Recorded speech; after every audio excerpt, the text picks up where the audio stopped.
Good morning class.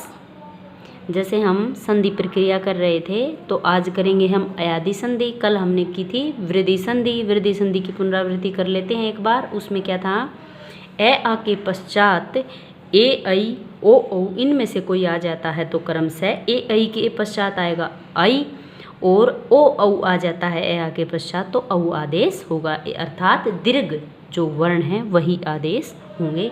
आज करेंगे हम अयादि संधि। इसमें सबसे पहले परिभाषा देखिएगा।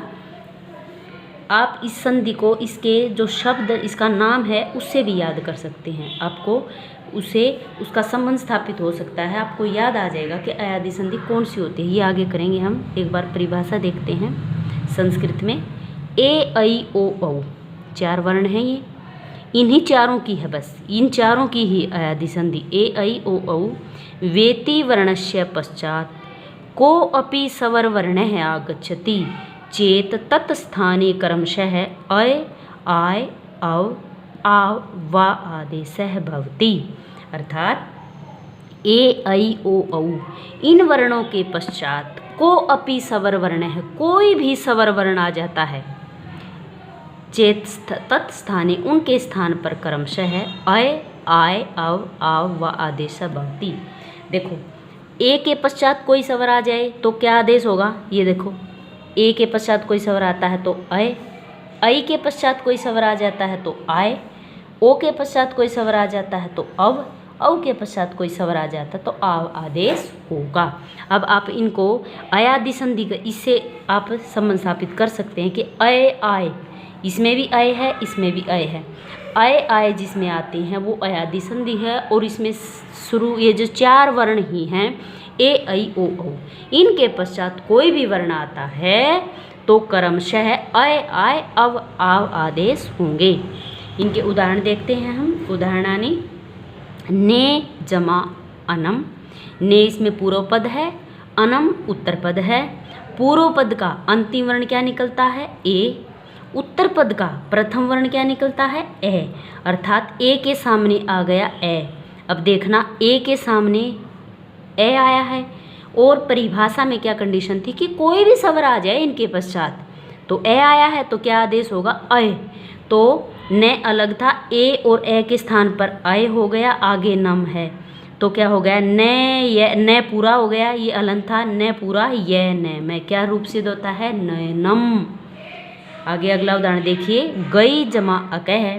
पूर्व पद उत्तर पद। पूर्व पद का अंतिम वर्ण क्या निकलेगा, आई और इसके सामने क्या आया है, ए। आई के सामने अगर ए आता है तो आय आदेश होगा। देखो यहाँ पर आई के सामने अगर कोई भी वर्ण आता है तो आय आदेश होगा।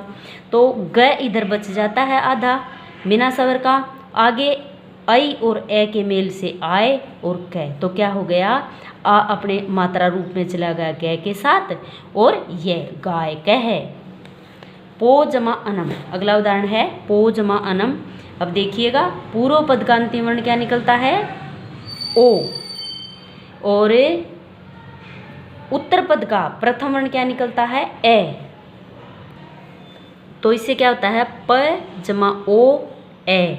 ओ और ए मिलकर आय आदेश हो जाएगा। यहाँ से देखिए, अगर ओ है तो उसको ओ के पश्चात अगर कोई भी शब्द स्वर आता है तो ओ जमा ए अब आदेश हो जाएगा। देखिएगा इधर ये ओ है तो इसके पश्चात स्वर आया ए, अब आदेश हो गया। तो पे आधा था, ये ए पै के साथ मिलके पै वे न में क्या रूप हुआ, पवनम।